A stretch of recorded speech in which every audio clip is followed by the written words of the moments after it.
Hi mummies and daddies, welcome back to mom and baby care. आज के मेरे video का टॉपिक उन लोगों के लिए हेल्पफुल होगा जिनके घर में अभी अभी न्यूबॉर्न बेबीज आए हैं या फिर उनकी डिलीवरी कुछ ही समय में होने वाली है।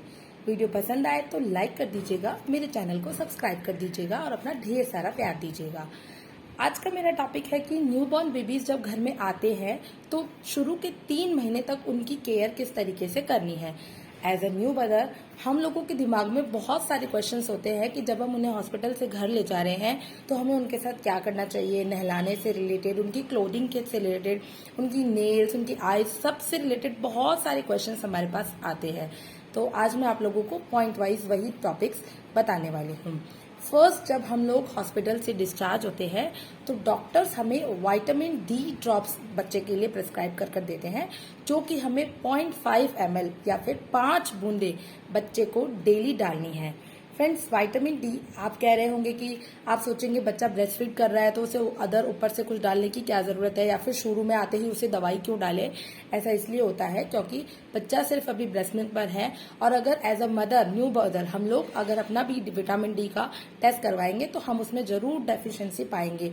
इसीलिए हम मदर्स को भी धूप में बैठकर मॉर्निंग में विटामिन डी अपने लिए बढ़ाना है, लेकिन जब तक हमारा बढ़े तब तक बेबी को विटामिन डी ड्रॉप्स 1 ईयर तक 0.5 ml हमें डालना है, उसे कभी भी भूलना नहीं है।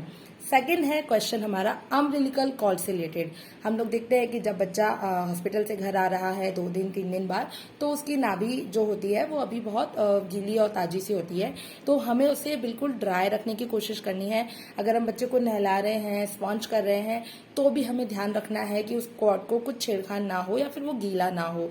अगर हम बच्चे को नहला रहे हैं और हमें ये डर है कि उसमें पानी चला जाएगा, वो भीगेगा, तो थोड़ा सा हम लोग देसी घी जो है वहां पर अप्लाई करके उसके बाद बच्चे को नहलाए और फिर उसे क्लीन क्लोथ से या टॉवल से अच्छे से साफ करें, लेकिन प्लीज उसे ज्यादा छेड़े ना, इससे बच्चों को दर्द हो सकता है, प्रॉब्लम हो सकती है।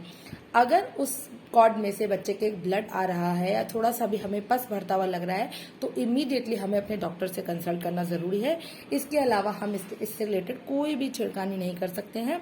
7 to 8 डेज में ये अपने आप निकल जाती है। मैक्सिमम किसी किसी केस में ये 16 to 20 डेज में भी निकल जाती है। इससे रिलेटेड वरी करने की हमें कोई जरूरत नहीं है। जब तक कि वो ड्राई है तो उसे कोई प्रॉब्लम नहीं होगी। और डायपर और कपड़े ये सब भी पहनाते समय हमें ध्यान देना है कि उसके साथ छेड़छाड़ ना हो, और डायपर भी उस कॉर्ड से नीचे ही पहनाना है। उसके बाद मेरा पॉइंट आता है आई केयर का, बेबी के आई केयर का। हम लोग कई बार देखते हैं कि जो हमारे छोटे बच्चे हैं 0 to 3 months, 4 months, 5 months के, उनकी आंखों में हमें पानी भरा हुआ दिखता है, लेकिन वो आंसू जो है वो बाहर नहीं आ रहे हैं, क्योंकि उनका जो टीयर डक्ट होता है वो बंद होता है। कई बार कई केसेस में बच्चों को, इनफैक्ट 90% केसेस में बच्चों का टीयर डक्ट जो है वो बंद होता है, अभी डेवलप नहीं होता है। हमें सिंपल सा कुछ नहीं करना है, डेली दिन में 3-4 बार इस तरीके से जो टीयर डक्ट है उसे इस तरीके से 5 टाइम्स राउंड में मसाज करनी है, उसे नीचे की तरफ यूं लेकर आना है। 5 टाइम्स दूसरे हाथ से दूसरी आंख के छोटी उंगली से इस तरीके से मसाज करके उसे नीचे की तरफ लाना है। इस टॉपिक से रिलेटेड डेडिकेटेड वीडियो मैं जरूर अपने चैनल पे एक और पोस्ट करूंगी। इसके अलावा आई केयर से रिलेटेड है कि जब बच्चे सोकर उठते हैं तो हम देखते हैं कि उनकी आंखों में ग्रीनिश सा कुछ सब्सटेंस आ जाता है। ये बड़ों की आईज में भी आता है। अब हम लोग तो अपना फेस वॉश कर लेते हैं, इतने छोटे बच्चों को फेस वॉश नहीं कराया जा सकता।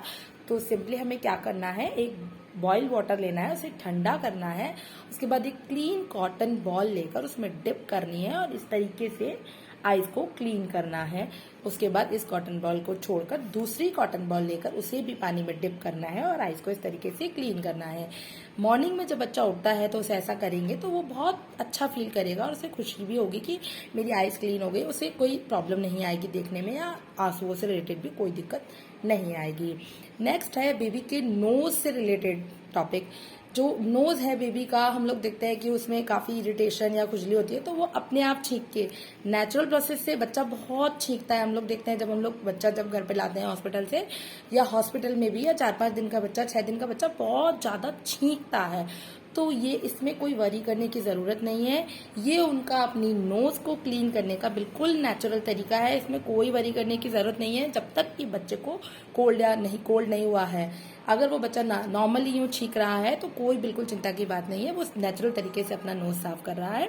उसके अलावा भी अगर हमें बच्चे की नाक गंदी लगे और ऐसा लग रहा है कि उसकी नाक में कोई दिक्कत है जिसकी वजह से उसे सांस लेने में दिक्कत हो रही है, तो हम थोड़ा सा रुमाल जो है सॉफ्ट से गीला करके आगे से इस तरीके से क्लीन कर सकते हैं, या फिर नहाते वक्त बच्चे की जो नोज़ है वो अपने आप क्लीन हो जाती है।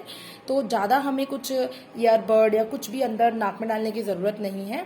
अगर हमें फिर भी लग रहा है कि बच्चे को नाक में इरिटेशन है तो अपने डॉक्टर से नेजल ड्रॉप्स लिखवा दीजिए, जो कि एक सेलाइन ड्रॉप होती है, कोई साइड इफेक्ट नहीं होते हैं। दो बूंदे 3-4 बार दिन में अगर आप उसके नाक में डाल देंगे तो छींक से या कैसे भी करके उसकी नाक जो है वो अपने आप क्लीन हो जाएगी। ये जो नज़ल ड्रॉप्स जो होती हैं 7 से 8 महीने तक 9 महीने तक बच्चे को, साल भर तक बच्चे को आराम से नोज़ में डाल सकते हैं। अगर उन्हें जुकाम है, उनका नाक बंद है, तो हम ये बहुत आसानी से इसे यूज़ कर सकते हैं, इसके कोई साइड इफेक्ट नहीं है। कौन सी यूज़ करनी चाहिए वो आप अपने डॉक्टर से प्रिस्क्राइब करवा दीजिए। नेक्स्ट आता है बेबी नेल केयर। सभी बच्चे अलग अलग होते हैं। कुछ बच्चे पैदा होते हैं तो उनके बहुत बड़े बड़े नेल्स होते हैं, वो अपने गालों पर और अपने स्किन पर लगा देते हैं। तो बहुत सारे पेरेंट्स क्या करते हैं, उन्हें मिटल्स पहना कर रखते हैं।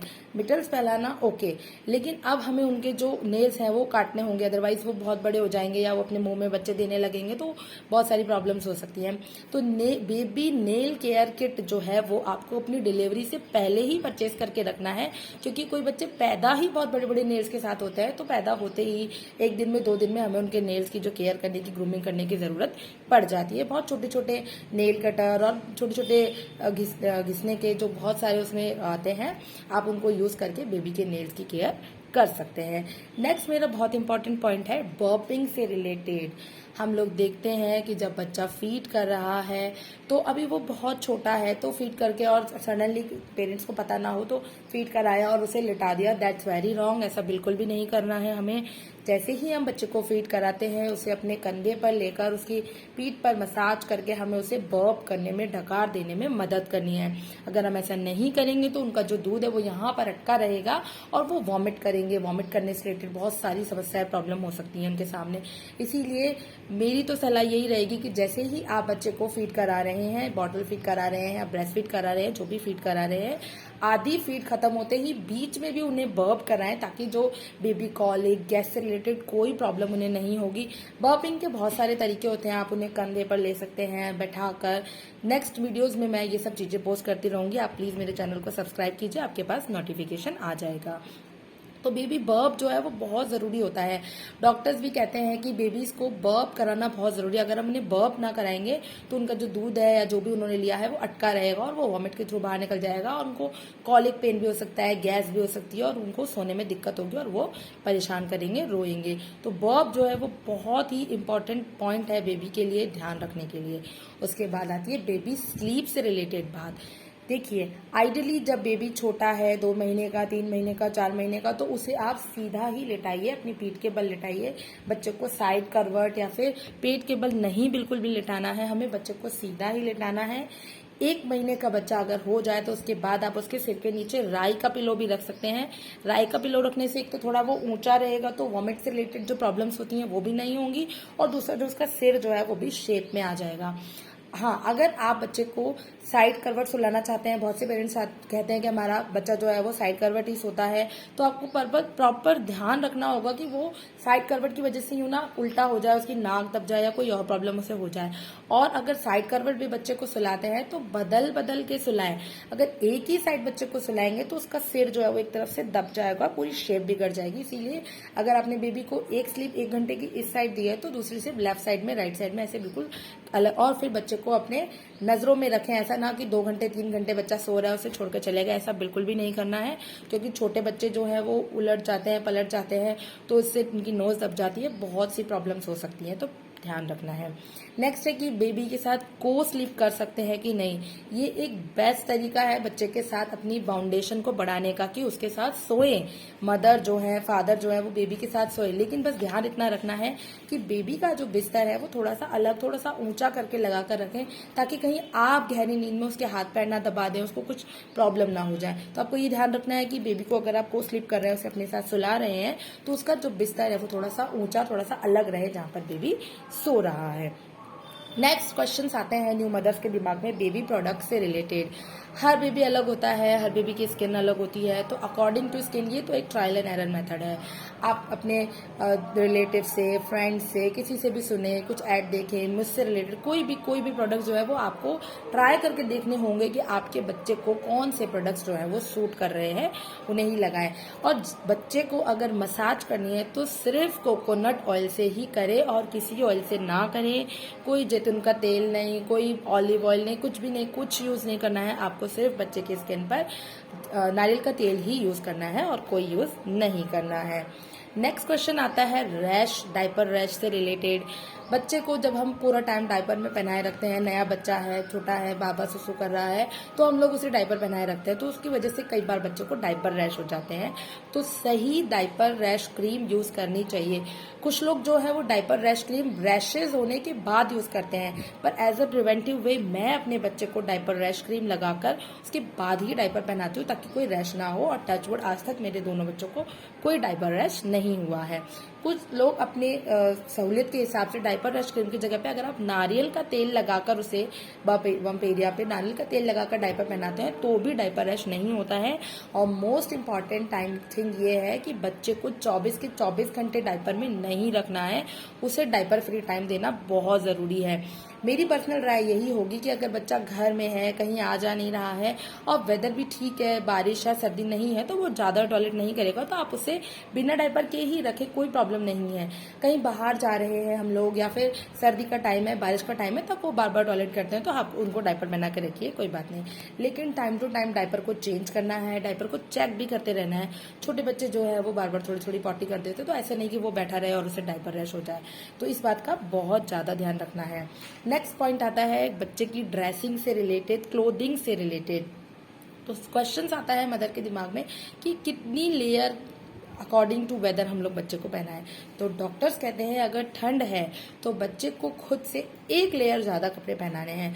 अगर आप एक हाफ स्वेटर और ऊपर से इनर और ऊपर से एक बस नॉर्मल सा टी शर्ट या टॉप उसको पहना देते हैं तो इट्स परफेक्टली फाइन, क्योंकि इतनी ठंड नहीं पड़ती है। और अगर ज़्यादा ठंड है तो आप ऊपर से एक वुलन स्वेटर पहना सकते हैं। पहली सर्दी में बच्चे को स्किन पर डायरेक्ट वुलन पहनाना मना होता है, उससे उनको रैश हो सकते हैं। इसीलिए सॉफ्ट थर्मल्स वगैरह आप लोग वही यूज़ करें बच्चे के लिए। और बच्चे की क्लोथिंग से रिलेटेड उनको ज़्यादा ठंड है तो ऐसा नहीं कि सिर्फ हाफ ड्रेसेस पहना के छोड़ दी, नहीं, उन्हें पूरा कवर करना है, पजामा पहनाना है, सब कुछ करके रखना है। वीडियो पसंद आया हो तो लाइक कर दीजिएगा, चैनल को सब्सक्राइब कर दीजिएगा। Thank you.